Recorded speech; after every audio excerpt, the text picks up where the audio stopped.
Golconda jewellers తెలంగాణలో మొట్టమొదటి factory outlet మన కొత్తపేటలో ఫిబ్రవరి 14న గొప్ప శుభారంభం. అధ్యక్ష, మన పెద్దలు సాగునీటి ప్రాజెక్టులు ఆధునిక దేవాలయాలు అని చెప్పారు.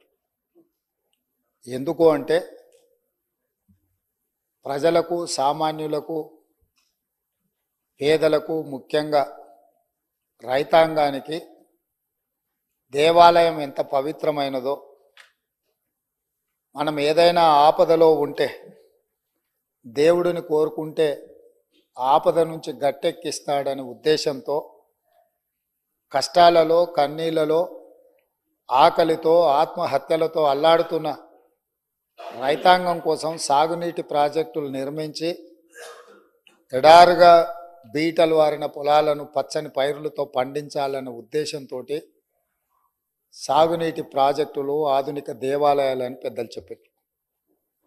అదేవిధంగా తెలంగాణ ప్రజలు, ఈ ప్రాంత వలసలు, ఈ ప్రాంతంలో ఉన్న పరిస్థితులను, పాలకుల యొక్క నిర్లక్ష్యాన్ని దృష్టిలో పెట్టుకొని నీళ్ల కోసం నిప్పులు చెరిగే విధంగా తెలంగాణ సమాజం అంతా కొట్లాడింది.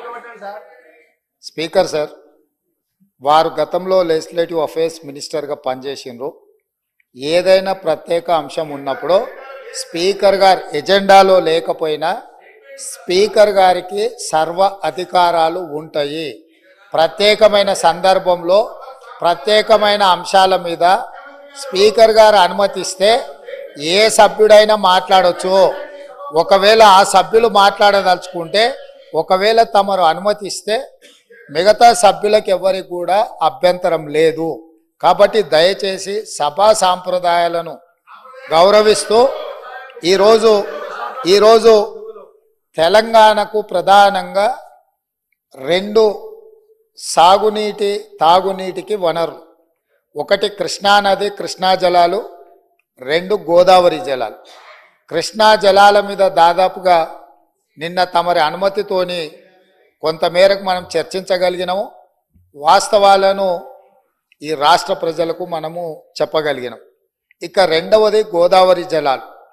గోదావరి జలాల మీద మీకు తెలుసు, ఆనాడు తమరు మంత్రిగా ఉన్నప్పుడే డాక్టర్ వైఎస్ రాజశేఖర రెడ్డి గారు, ఆనాడు పెద్దలు దేవేందర్ గౌడ్ గారు ఆదిలాబాదు నుంచి చేవెళ్ళ వరకు పాదయాత్ర చేసి తెలంగాణ ప్రాంతాన్ని సస్యశ్యామలం చెయ్యాలి అని అంటే ప్రాణహిత చేవెళ్ళ నిర్మించాలి అని చెప్పి వారు పాదయాత్ర చేపట్టడం జరిగింది. ఆనాటి ప్రభుత్వం ఈ ప్రాంత ప్రజల యొక్క ఆలోచనను దృష్టిలో పెట్టుకొని ప్రాణహిత చేవెళ్ళ ప్రాజెక్టును ఆ రోజు ప్రారంభించడం జరిగింది. ఆ రోజు దాదాపుగా మొదట 12 లక్షల ఎకరాలు అనుకొని తర్వాత 14 లక్షల పైచిలకు ఎకరాలతోని 38,500 కోట్ల రూపాయలతో 2008లో టెండర్ పిలవడం జరిగింది. పనులు ప్రారంభమైనవి. అదేవిధంగా ప్రాణహిత చేవెళ్లకు డాక్టర్ బాబాసాహెబ్ అంబేద్కర్ గారి పేరు పెద్దలు వెంకటస్వామి గారి సూచనతో ఆ రోజు వారు విజ్ఞప్తి చేస్తే ఆనాడు ప్రాణహిత చేవెళ్ల పేరు డాక్టర్ బాబాసాహెబ్ అంబేద్కర్ గారి పేరు జోడించి పెద్దలు వెంకటస్వామి గారి సూచన మేరకు ఆ ప్రాజెక్టును పనులు ప్రారంభించారు. తెలంగాణ రాష్ట్రం వచ్చే వరకు ప్రాణహిత చేవెళ్ళ పనులు ప్రారంభించి చేవెళ్లలో మీకు తెలుసు 1000 కోట్ల రూపాయల పనులు జరిగినాయి. ప్రభుత్వం వచ్చిన తెలంగాణ రాష్ట్రం వచ్చి ప్రభుత్వం మారినాక కొంతకాలానికి అధికారంలో ఉన్న వాళ్లకు రీడిజైనింగ్ అనే ఒక బ్రహ్మ పదార్థాన్ని కనిపెట్టారు.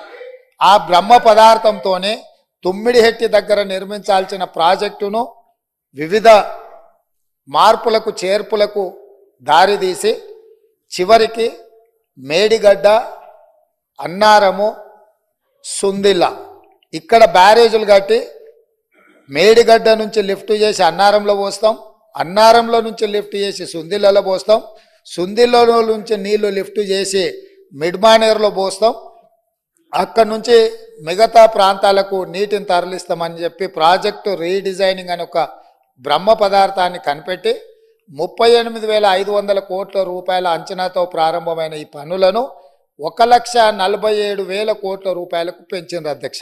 అది కూడా పూర్తి డీటెయిల్ ప్రాజెక్ట్ రిపోర్ట్ ఉందంటే అది కూడా లేదు.